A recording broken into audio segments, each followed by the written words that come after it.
شروع اللہ کے نام سے جو بڑا مہربان اور نہایت رحم کرنے والا ہے۔ کہتے ہیں ایک شخص نے اپنی نوجوان اور خوبصورت بیوی کے کہنے پر اپنی ماں کو گھر سے نکال کر گدھا گھری پر مجبور کر دیا۔ بوڑھی ماں بیچاری اپنی قسم پرسی کے حالات میں 2 دن میں ہی مر گئی۔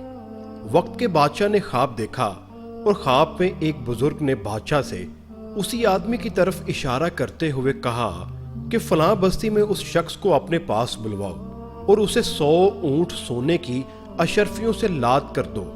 بادشاہ غور کرنے والوں میں سے تھا۔ اسے پتا چل گیا تھا کہ اس کا خواب عام خواب نہیں ہے اور کسی بات کی طرف اشارہ ہے۔ چنانچہ اس نے اپنے دانائے وزیر کو اپنا خواب بیان کیا۔ وزیر نے بادشاہ سے کہا، بادشاہ سلامت، اگر اس بستی میں وہ آدمی رہتا ہے جو آپ کو خواب میں بتایا گیا ہے تو آپ کے خواب میں ضرور کوئی حکمت چھپی ہے۔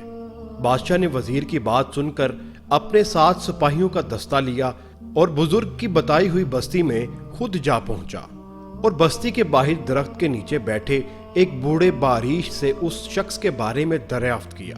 اس بوڑھے نے بادشاہ سے کہا، وہ کوئی اچھا انسان نہیں ہے، وہ اپنی ماں پر ظلم کرتا تھا اور اس کے ظلموں کی تاب نہ لاتے ہوئے اس کی بوڑھی ماں دنیا سے رخصت ہو گئی۔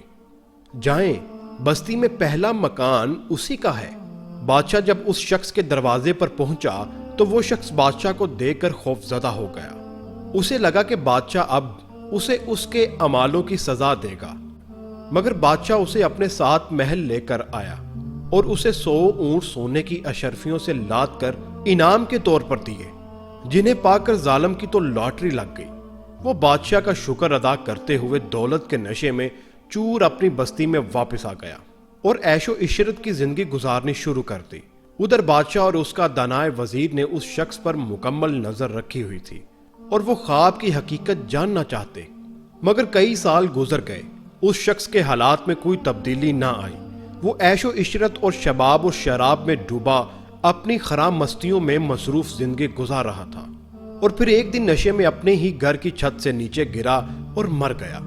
بادشاہ کو جب اس کے مرنے کی خبر ملی تو وہ واپس اس شخص کی بستی میں گیا اور پھر بستی کے باہر درخت کے نیچے اسی بوڑھے باریش سے ملا جس نے اسے اس شخص کا پتہ بتایا تھا۔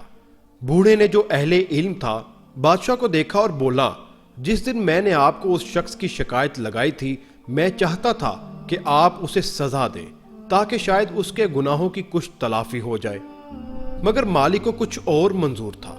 بادشاہ نے بوڑھے سے پوچھا، مالک کو کیا منظور تھا محترم؟ بوڑھا بولا، اس دن آپ نے اسے سونے سے لدے ہوئے اونٹ عنایت کیے کہ رب کائنات اسے ڈھیل دے رہا ہے، اس کی رسی کو دراز کر رہا ہے اور خدا نہیں چاہتا کہ یہ شخص توبہ کے قریب جائے۔ اور پھر ایسا ہی ہوا، دولت کے نشے میں چور ہو کر وہ ہر چیز بھول گیا۔ آزائشوں نے اسے نہ تو اس کے خالق کو یاد کرنے دیا اور نہ ہی کبھی اسے اپنے کیے ہوئے کاموں پر ندامت ہوئی، اور اسی عیش و عشرت میں اس نے کبھی توبہ نہیں کی اور ہلاک ہو گیا۔ عزیز ساتھیو، یہ واقعہ نصیحت ہے کہ اپنے والدین کی خوب خدمت کریں اور اللہ کریم سے توبہ کرتے رہیں۔ کہیں ہم اللہ تعالیٰ کی دی ہوئی ڈھیل سے ناجائز فائدہ تو نہیں اٹھا رہے؟ اگر ایسا ہے تو فوراً توبہ کیجیے، کہیں ایسا نہ ہو کہ وقت ہمیں توبہ کی مہلت ہی نہ دے۔ انسان انسانیت سے ہے، درد دل کے واسطے پیدا کیا انسان کو، ورنہ اطاعت کے لیے کم نہ تھے کرو بیاں۔ ذرا سوچئے۔